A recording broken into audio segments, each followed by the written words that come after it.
All right. Hello and welcome to the next episode of 3D30, from mental ideas to metal ideals. Try and say that 5 times fast if you are in for a challenge. If you're new to 3D30, 3D30 is Velo3D's LinkedIn Live and YouTube Live channel. We hold this about every 2 weeks as we dive into new topics. And this does shift a little bit with the trade shows and with speaker schedules. Sometimes we move this around. So make sure that you follow Velo3D on LinkedIn. Give us a like and give us a follow to make sure that you have the latest information on the show schedule. We do have 2 coming up that will be fantastic. So they'll be joining our, I think it's almost 24 of these that we've done now. Fantastic content out there. We get a lot of great feedback on this. So a good channel.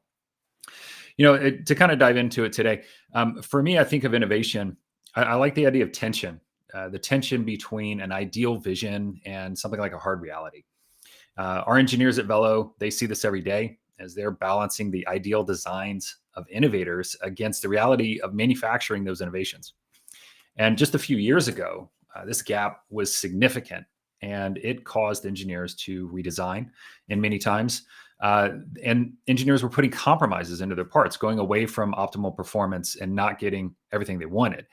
But in just the last couple of years, these compromises with solutions like Velo3D's end-to-end manufacturing, they're rapidly disappearing. And that's what we're going to talk about today. We're going to dive into the journey that a part takes when it translates from an idea into actual metal. This is an emotional journey for a lot of engineers that we've worked with. It is amazing to see that transition. You have the idea, you have the simulation, it's in software, and that's where a lot of these ideas stay. And for someone to go and actually have this part in their hand in metal, it's a major moment. So we're going to relive that for you today. We're going to break that down. We're going to talk about the goal of optimization. We're going to talk about preparing the part for print. We're going to talk about the actual print, quality management, and then we're going to get a look at this design and get an idea from the designer on how we did. So make sure you keep in mind that we are live. Feel free to leave your questions at any time. We love to hear from you. We want to address your questions real time with our panel. And speaking of our panel, let me introduce them. So we have with us today, Jay Blake, Velo3D Applications Development Engineer. So how you doing, Mike? Welcome to the show. And joining Jay is Brian Spink, Applications Development Manager. Hi, guys. All right. How's everyone doing today? Pretty well. Doing all right. Awesome. So let's give people a little bit of background about both of you. So Jay, could you tell us some about yourself, please? Yeah. So I graduated about a year ago with a degree in aerospace engineering with a large focus in propulsion systems. And I joined Velo3D shortly thereafter, and I've been working on their applications team. So you're a rocket engineer then? Yes. Awesome. Now I love how many rocket engineers we have at Velo. We're just lousy with rocket engineers. So Brian, not to be outdone, tell us about your background. Yeah. Before Velo, I started with a bit of a metallurgical intro at a R&D lab at a casting company. And I joined Velo about 6.5 years ago, working a lot in the really early process development, pretty young company at that point, mostly around process development. Now I manage the applications team, and we are mainly focused on existing customer support and working on the development of the really difficult applications. And just real quick on this applications idea, I just want to pause here and make sure that people know. So our applications team, are you charging for this? Like, how do you manage the team? Yeah, it's actually a bit unique, the support that we offer. So any existing customer doesn't have any extra charge for nearly 24/7 support from the team. Every customer gets a dedicated applications engineer on my team and has backups if they need the support. But all the advice that you get for part feasibility, build setup, reviewing print files, looking at issues that may happen after the part is printed, all of that's kind of included with what we do for support. So you've got companies, you're helping them launch spacecraft. You've got energy companies, you're helping them work on renewable energy and better oil and gas extraction. And this is not a fee, no charge. That's pretty amazing. Yeah, everybody on the team's got a lot of experience in a lot of different industries and is very well versed in additive, and is happy to help with any kind of questions. Yeah. Nice. And so, we kind of mentioned a little bit about Velo and how Velo is different. From an engineering point of view, I always sort of like to hear what is it from your eyes that makes Velo unique? Yeah, to keep it simple, it's mainly the design freedom. So through a lot of advanced process development and some unique things on the software and the hardware side, we've kind of broken down a lot of the traditional DfAM rules, if you will, and opened up what engineers can do and limited, or reduce the amount of compromises you have to make when you take your idea from design and to manufacturing. And I know DfAM, I've heard DfAM sort of has two sides. It's sort of like this coin idea where you've got, on the one hand, your design for manufacturing means something like a lower cost or whatever, maybe a topological optimization. But then on the other side, it's okay, well, you can't make a hole like this. So when you're talking about eliminating DfAM, could you kind of peel that back a little bit? What side of it are you trying to reduce? Yeah, of course, we're trying to reduce the restrictions. We are reducing the restrictions. That's kind of the goal we set out to do. And I think over the last few years, we've really come to prove that. We'll talk more about that today. But getting rid of, you have this fantastic idea as a design engineer and you bring it to a 3D printing. 3D printing can make anything, maybe. And there's a pretty hard reality. I think a lot of folks are familiar with it. There's this restriction and that restriction on orientation, on the types of features, on the size of features. And so Velo is whittling away at all those different limitations. Cool. And you kind of mentioned the part, got me excited about this, so ready to dive in. So Jay, I understand you've got a design that you've been working on. Could you give us some background on what this design is? Yeah. So we've seen recently a lot of interest in finely perforated surfaces to help with atomization and combustion processes for both aircraft and spacecraft applications. So I was inspired to draft a part that demonstrated Velo 3D's ability to render these holes or these surfaces to a very fine degree of accuracy and consistency. So I ended up with a combustor liner, which is a part that many of our customers have seen a lot of success with on our systems. And you mentioned that you're drafting this part. Are you doing this for a customer, or where was this part going to go? Yeah, so kind of just drafting this as a demonstrative part for Velo 3D. So this is kind of something that just popped up in my head and kind of turned this concept into reality with Velo system. Cool. And so you kind of mentioned a little bit of the function of this. So what does this part do when it's installed? Right. So as it would be installed in a small jet engine, it would ultimately function to optimize the air to fuel ratio, provide more uniform atomization of the fuel throughout the combustion chamber. And with the atomization, are you trying to get better mileage out of this or more thrust? Right. What does atomization do? So you're just trying to really increase the combustion efficiency. Older combustion chambers, typical manufacturing methods basically only allowed for larger holes, which don't really equate to good air to fuel mixing. So being able to additively manufacture a lot finer array of smaller holes allows for a lot better mixing between the air and the fuel and a lot better combustion efficiency. So ultimately you're burning fuel more efficiently in the engine. So kind of the holy grail of combustion liners. Right. Awesome. So you kind of mentioned a little bit about some of the knobs that you'd be looking to turn here in terms of the hole size. Are there other things that you'd be looking to do from an optimization point of view as a designer? Right. Yeah. There's a lot of heat transfer that occurs in a combustion chamber. So, when you can really kind of have some very strong thin walls, that's really important as well. But yeah, mainly comes down to that fine array of very, very small holes in a perforated surface. Cool. So I'd love to see this design. Are you able to share that and kind of walk it through with us here? Yeah. Oh, there we go. Perfect. So here it is. You can see that really, really fine array of, it's about 20,500 micron holes across the top of the outer and inner walls. And then we've got an array a little bit towards the middle of about 3,000 1 millimeter holes as well. So it's 20,000 holes that are 500 microns in size, right? Right. Okay. Yep. Wow. Are you able to zoom in a little bit? It's Yeah. hard to tell. Yeah. So you can really see. Okay, so this whole entire thing is perforated. Right. Oh, very cool. So, I mean, you kind of mentioned a little bit, like, what implications does this have now? You want to manufacture this, so where does your head go when it's time to manufacture something like this?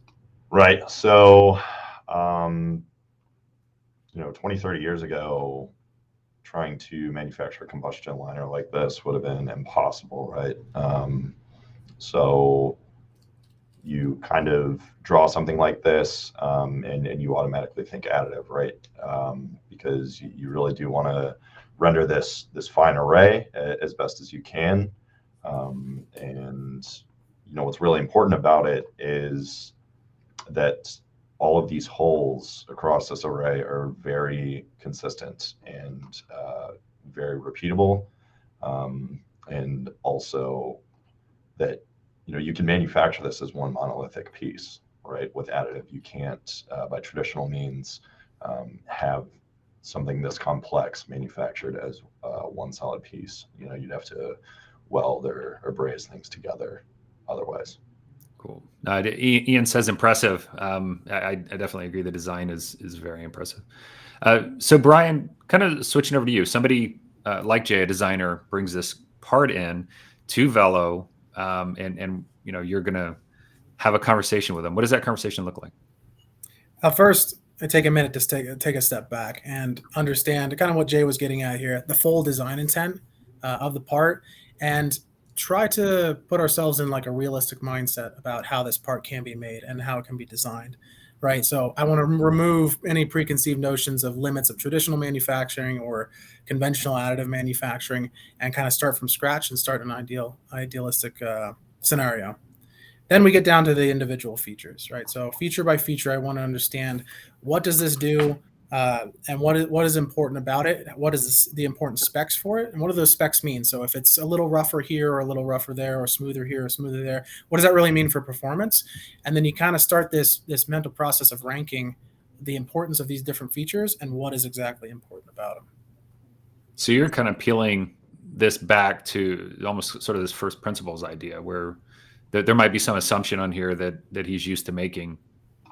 For maybe he's used other additive, and you're looking to take that out and go to optimization with it.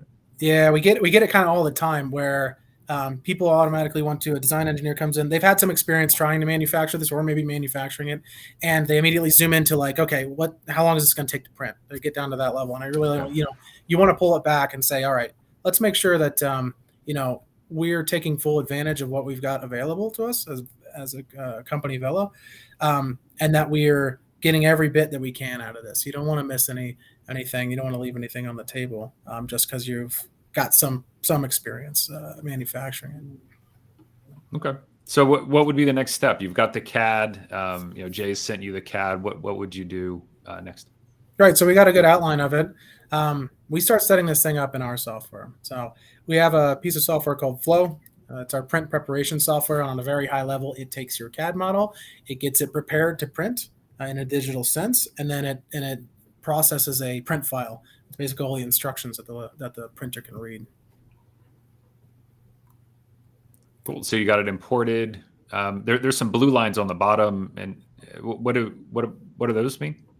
Yeah. So let me kind of go step by step through here, and we'll get to a couple of the features on here. So first, we start with actually importing a real CAD model. Those of you that are familiar with additive, usually you're working off some kind of mesh in STL or something like that. We can work with meshes, but we typically like to stay to the root with CAD model. And there's a couple advantages of that. So you're closer if you have to iterate back and forth between CAD. You're not translating things through mesh every time. There are a lot of really unique and advantageous selection features when you're actually working with the patches that were developed in CAD. To select things and manipulate things in this software.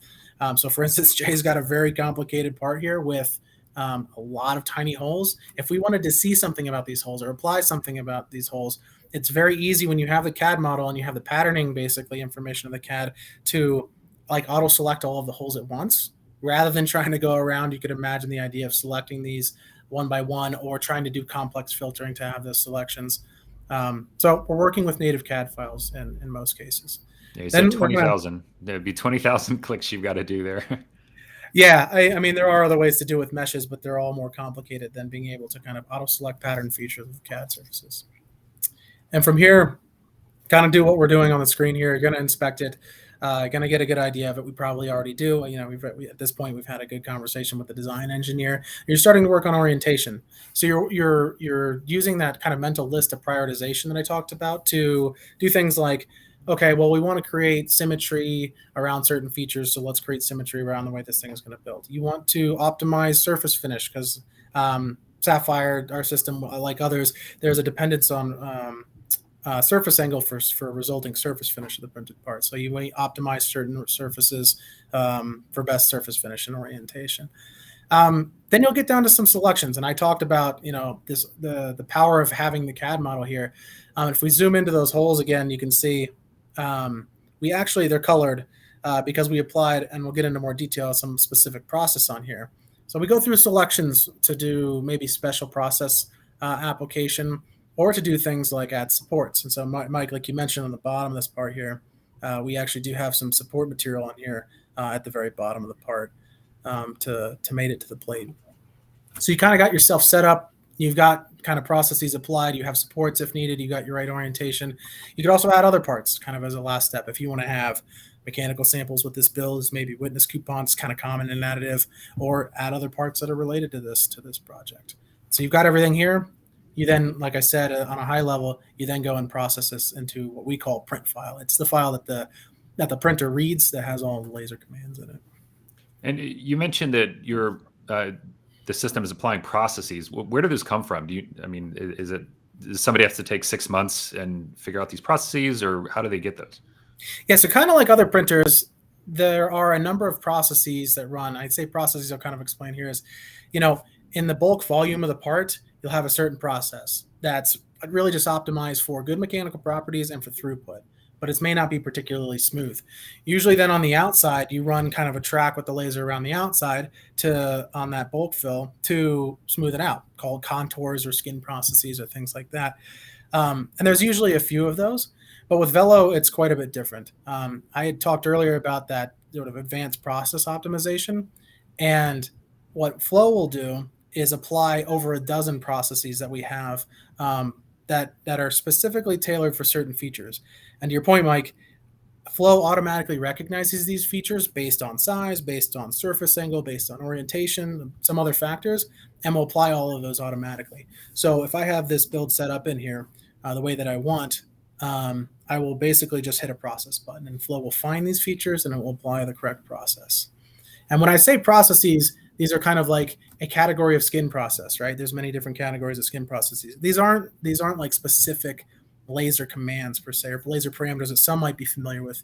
Laser power, the specific scan strategy, controlling spot size, all that stuff is in these recipes behind the scenes, and Flow takes care of all of that. So there's some automated application. Do you have to take that recommendation that Flow's given you? So not necessarily. And what I mean is the individual laser parameters are set. But if you want to take one of the processes and you want to maybe override these or apply these in your own way, you've got a lot of flexibility to do that. We've got a handful of these, we call them sub-processes, that basically most of them apply to the skins or the outside surfaces of these parts. And if we zoom into the holes, they're actually all colored. And the reason why they are is because they were a selection that we used to apply a specific process. This process is called miniature. Excuse the name, but what it basically does is it was designed to run on the outer surface of very small features and very small holes that close out. So basically holes that are near horizontal, really low angles. And so in Jay's part here, we really wanted to take full advantage of that optimized accuracy of the skin processes for small features. And so we applied that on this one. So there is some custom tailoring, but I didn't have to go in here and start from scratch and go do an experiment with, it's scanning laser power and the spot size and all these different scan strategies. So the nitty gritty process development is done by Velo, and applying those sets of processes is up to the user. So that's the level of optimization and flexibility you get without getting into making a science project out of every part you're trying to print. We do have a question here. Let's see. Okay, so for supportless printing, does Velo3D use something like a dynamic PVF instead of a fixed parameter set? So what I think you're getting at, I hope I'm not misspeaking here, is that we don't. So all of the parameters are feed forward and they're set. We don't have things like working on a feedback loop. It's stuff we've experimented with in the past and had some success, but we've been able to optimize enough that everything is sort of feed forward. So I can't get into maybe dynamically varying things like power and spot size as a function of the feature, or exactly as you're tracking through the feature. It gets a bit into the IP of what we're doing with especially the low angle processes. And I say low angle, I mean surfaces below 45, where we've really opened that envelope to not having to add supports to many of those features. It kind of gets into the IP of exactly what we're doing there. So it sounds like it's kind of a little bit in the middle, where you've got a variety of recipes, but once they're out of flow, it's locked. It's not going to change them while you're printing necessarily. So it's not dynamic in that sense. Yeah. Exactly. So you've got a print file, and that print file is all feed forward commands, and the printer will not take those commands and sort of interpret it on its own. And in the same token, so you get consistency through much of the process control train, if you will. And the other advantage is that every time you print that print file on a printer, it's going to do the same commands. And every time you send it to another printer, it's going to do exactly the same command. So you can send it to any Sapphire anywhere, and it's going to feed forward the same commands and control to the same commands. So it's controlled, qualifiable. It kind of, and I know from the markets we sell into, that's definitely a requirement a lot of the times. Yeah, absolutely. Yeah. So, I don't see a lot of the supports that I see from other manufacturers. Have you just not done that part yet in this in Flow? Yeah, I mentioned supports on the very bottom, and so we need supports in some cases still, right? It's a matter of the degree that you need them. And with Sapphire system and with Velo's system technology, you can take that, what is traditionally a 45-degree rule. It's not fixed and hard, right? But take whatever you usually are familiar with that rule in additive and bring it way down. And in a lot of cases, you don't need supports on these low overhanging features. So we've considered this part with the bounds that we do have on what is most important. Again, back to design intent with Jay, our initial conversations. Things like these critical flow passages, these holes, a lot of the thin walls in the center of the part, things that if you did support, you couldn't take the supports off of. Or if you could take the supports off of, you'd be left with a rougher surface.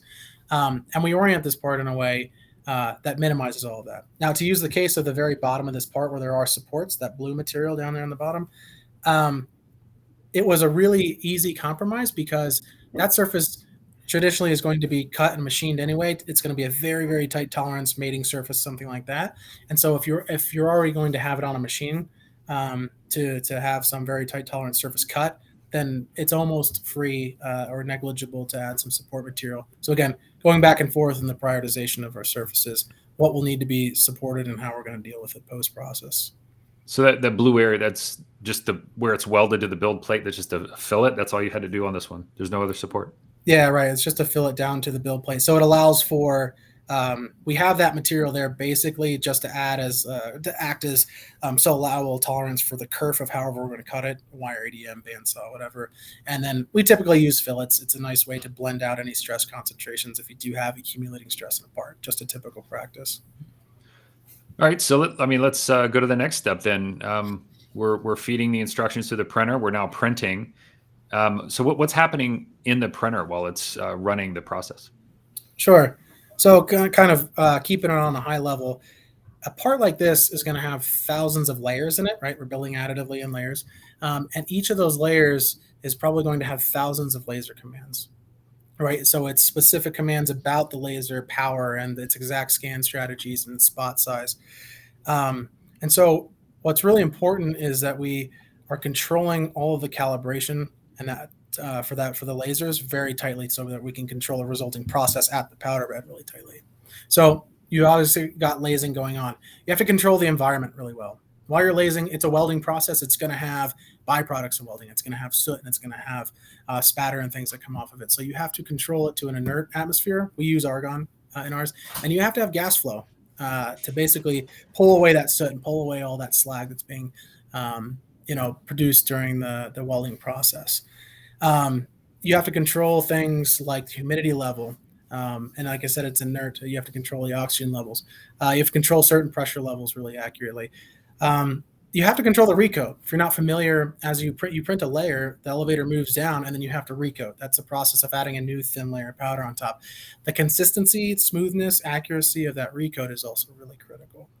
So we've got a lot of things that we're trying to do every single layer that need to be controlled really tightly to maintain. Again, all comes back to process control. If you want consistency, part to part, feature to feature, and build to build, and machine to machine, you've got to control the process really closely. And now there's a lot of movement to quality in this industry, and I know Velo3D is no different. So what are you tracking during these prints? Yeah, so I was just talking about the things that we're controlling. I'll take a closer look at how we're monitoring them. Like how are you verifying that you're actually doing what you intend with the hardware of the system? So what we're showing here is a little snapshot of our Assure software, and Assure is our quality management software, basically. So it takes all of the sensors, all of the metrology that's built into the system, and aggregates it down and builds it into kind of a dashboard, an interactive live dashboard, and a historical dashboard that gives you all this data in a very digestible and very comprehensive way. So you don't have to dig through gigabytes of data for every build to try to find out exactly where your oxygen level was here and there. And so we get into how do we verify this stuff? So first is the calibration of the lasers. So without getting into the details of it, Velo3D has a really unique and very easy way to calibrate the lasers. When I say calibrate, I mean calibrate them to positional accuracy, to focus.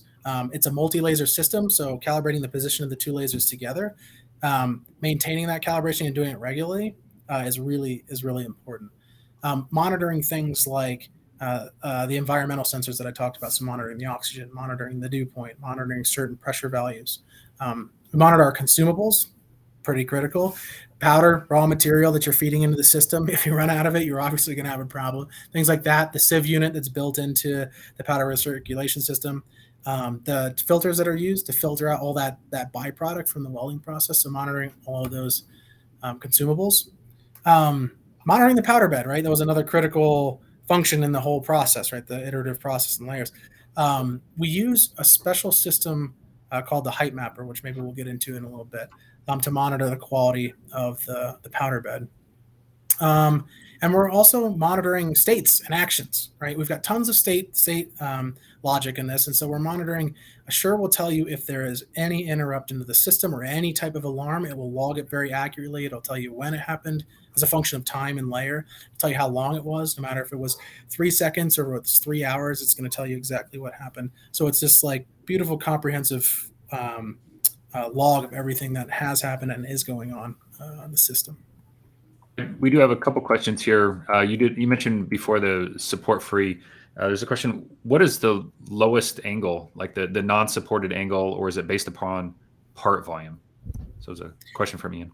Sure, it's not necessarily about part volume. It's more about the feature, the surface of the feature. So exactly what angle it is and its characteristics as a function of its leading edge curvature as it's growing. So if it's concave versus convex, it changes things.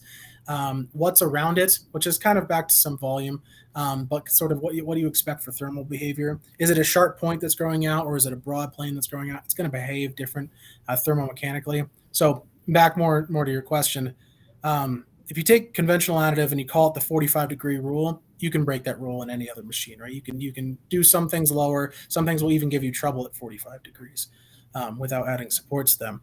So Velo has a bandwidth as well. And to be honest, if it's very well constrained and if things like the curvature and that are in your favor, this can be down to 0 degrees. It can be down to flat, right? We can print things at 5, 10 degrees a lot. The window starts to open up for the types of features that we can do. I would say below about 25 degrees, we can print just about any feature. There are some small caveats, but I don't want to say that we can print down to 0 degrees and that's what it is, right? There is this bandwidth depending on the feature. It's the same for any other system, and that's a lot of what my team goes through with engineers to try to understand is how can we take this same feature and maybe it's at 25 degrees, but if we kind of orient it flipped over or in a slightly different way and it's still 25 degrees, maybe it's going to be more stable, right? And so we try to back to the orientation optimization, work in these rules in this gray area basically of angle limitation. So Ian, we'll provide you a PDF guide. We call it the Innovator's Guide to Metal Additive Part Selection. Brian, I believe you're the author of this one too. So it's kind of taking everything that Brian's talking about, all of the corner cases, all the examples, and it's got a great PDF format. So Ian, we'll provide that to you. We're going to list it in the comment section after this show's done. So just stay tuned for that to come. Yeah, that's a good introductory resource for that question. Yeah. So there's a question from Kent. So how would you hold this part when machining it after doing post-processing? Yeah. So Jay, sorry, probably more of a design question to you. Yeah. It'd be definitely some custom fixturing, and that'd definitely be something you'd want to consider when drawing the original CAD. And, kind of back to the additional stock that we added at the base of the part, like we said, that's kind of like a free area, right? Like if you're already going to machine that face, there's definitely some room to play with some additional material that you could maybe use for fixturing in the post-processing. Yeah, there's a couple flat surfaces towards the top that are kind of concentric semi-flat surfaces too. You can add things if you want for sort of either using as a datum or to actually fixture. You can add holes and things. We didn't plan on machining this part. As Jay said, it's a demonstration. It's kind of an accumulation of a lot of the success we had of different applications that unfortunately we can't show. Well, let me dive right back in here. I did have a couple follow-ups. I was kind of curious about some of the things you said. You said you're monitoring oxygen and dew point, and I know that's going to have an effect on materials. But Jay, as a designer, I mean, is that important to you that the system is monitoring things like that? Yeah, I mean, it's huge, right? So when you're going through the design process, you're keeping in mind, all of kind of material properties that need to be maintained in this part and during performance. Also, dimensional accuracy is huge, right? So the fact that everything is kind of being monitored, not only from a metrology standpoint and a metallurgical quality standpoint, but also from a dimensional aspect as well. It's huge. And I know you mentioned like the peak height, and that was important. What that sounded somewhat unique, though. Yeah, Brian, can you talk about that a little bit? Yeah. I'll kind of introduce maybe a little bit more our height mapper. That's the name that we use. It's basically a 3D scanner that's built into the system. Right. So most metal additive systems will have a camera. You can watch live video, and they typically take camera images every layer. And you're looking down at the powder bed, and you can infer quite a bit of information about what's going on. You can tell some gross anomalies that are going on, but it's limited in what you can grab. With a 3D scan, and by the way, we have a camera built in there as well, so you get the camera image. But with a 3D scan, you can infer a lot more data. It's a much more rich data set, and so it's monitoring if there are any anomalies on the part itself as it's printing. So is it protruding? Is it starting to warp? Is it starting to come out of control? Are there asymmetries around the part, maybe, if you want to highlight certain areas? It also goes back to monitoring the quality of the powder bed. So it monitors smoothness and consistency from layer to layer to make sure that your powder bed is going on. Or if there are any anomalies, if there was damage to the recoder system, you can have streaks or foreign object damage in there. And so the height member will monitor that. Back to your question more explicitly, Mike, the peak height is a really good quick snapshot we can see of sort of the health of this idea. And what it measures is every layer it'll give you a single data point of the highest point above the steady state of the powder bed of anything. So that could be on the powder bed and that could be on the part. And so this flags things right away like excessive part protrusions, and it flags things like anomalous things going on in the powder bed. It's something that when I go into Assure and I'm watching a live print or I'm watching a print that's already happened, I click on this right away and take a look at the track. Do we have any spikes And if we do, I'll go back and I'll look right at these height map images that we're looking at on the screen, where the color coding here is actually a physical height. And I'll be able to flag if there were any anomalies or any asymmetries around the part. You can kind of see this is mid-build for Jay's combustor here. And I can tell right now that everything is very symmetric. Everything is in a very kind of calm, if you will, band, and we don't have any excursions in peak height or protrusion out of the powder bed. So that's not thermal then. That you're just saying that's the height that it's showing you in the colors there. That's a really kind of relief map. Yeah, exactly. It's a physical height of the powder bed. It's a structured light scan of the powder bed, and it is an extremely powerful tool to monitor the health of the system and to monitor any excursions during the build. So I get, how'd this part do then? Is all the green lights checked on it?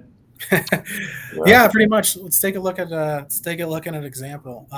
So if we look at the build report, and what a build report is basically a PDF that you can export from Assure. So Assure has all this great data you can shuffle through that is already aggregated to some extent and is much simpler to look through than the raw data.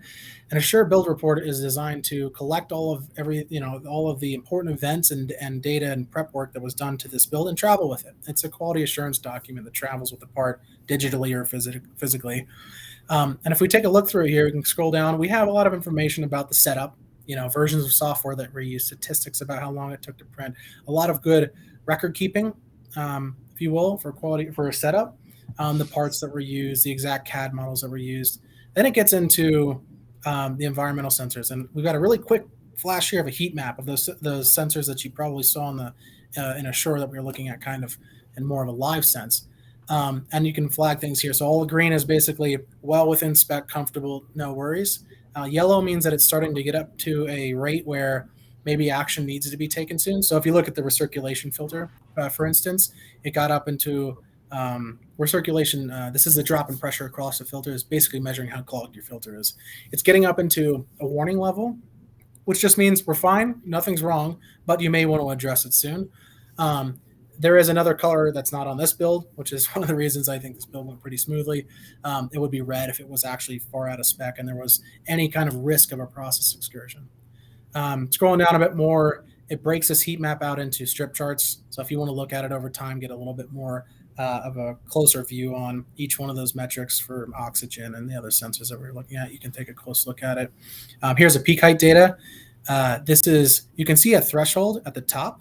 Right? This is a warning threshold, meaning you should probably take a look. Everything's pretty comfortable. We see fluctuations, and this is natural. So the different features that you're going through as the part grows, and it's a time scale left to right, are going to have some level of protrusion. That's all natural in the types of features that you're building, and nothing here is alarming, and certainly didn't reach any alarming thresholds.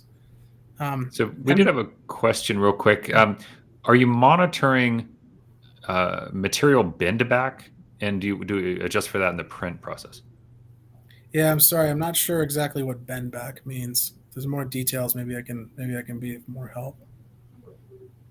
Yeah, I think the second half you kind of already answered though. Are we making any adjustments in the print process real time? Yeah, if you're talking about distortion of the part, because we do have the height mapper to tell us if it's protruding out of the bed. We don't make any modifications, like you said, any dynamic changes.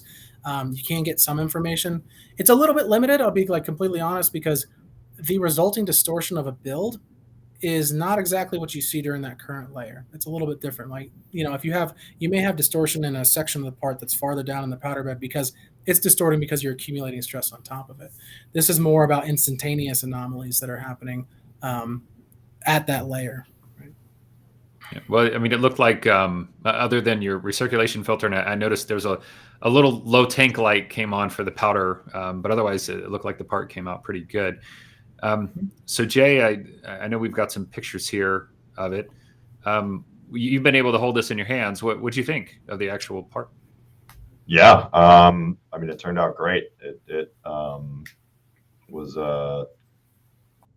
we were successful in the first print, which I was not expecting. I didn't know how well I did it from the design side, but the printer was absolutely more than capable of rendering everything that I drew the first time. So it turned out beautifully from the rendering of the fine array that we discussed earlier, the kind of pre-swirling blades that you see near the bottom. The definition on those was incredible, and we got some really nice surface finish on it as well. So the print was phenomenal first time out, and yeah. And I noticed, true to your CAD, we decided to cut it in half. So Right.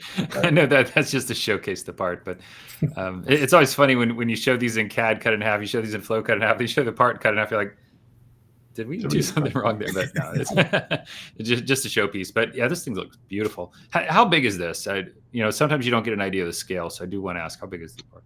Right. So our standard Sapphire system has a 300 millimeter build diameter. So I believe the widest diameter of that part is about 290, 295. So it's pretty large in diameter when you hold it. And then I believe it's about 300 millimeters tall. And our Sapphire system can go up to 400 in some cases. Very cool. And there's a question. This thing looks amazing. What kind of post-processing did you do to get it to look like that? Yeah, well, that, as you see in the image, that's exactly as it came out of the printer. So we essentially just depowdered it, removed the additional powder from the duration of the print, and then afterwards just EDM'd it at the bottom. So there was no surface finishing or kind of vapor honing or what have you that we did to the part. So it's as printed. Okay. Wow. We've definitely lived up to our name today. 3D30. Now it's 3D42. I am going to have to. We'll go ahead and close out. But there are a lot of questions here. If you want to get in touch with Jay or Brian, the easiest way to probably do that would be what, Brian? Yeah, you can go to our website and go to and get some more information if you want up front. But to contact us a little bit more directly, info@Velo3D is a great way to get started. And it's not just myself and Jay here who are experts on this. There's a lot of resources we have on our technical sales team and things to help you with part feasibility and answer a lot of these more deep technical questions. And a philosophy we have here is we're not shy about giving resources to help evaluate these things, and we're also very to the point about whether or not we think it's a good fit. If it's not a good fit for our technology, we're not going to try to force anything. So we'll be very upfront and efficient in that process with you guys.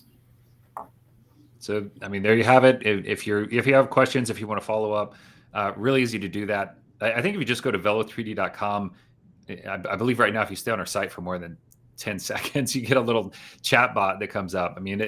That'll work. You can fill out the form on the site. You can go to info@velo3d.com. It's very, very easy to get a hold of us. And then obviously you can always drop a note in the comments here. We'll pay attention to that, and we can relay that directly to Jay or Brian as well. So thank you guys. You all did great. I really love this part. This is an awesome deep dive. And thank you, audience, for joining us today. Lots of great questions, and look forward to the next sessions. Yeah, thanks, Mike. Thanks, everyone. Thanks, Mike.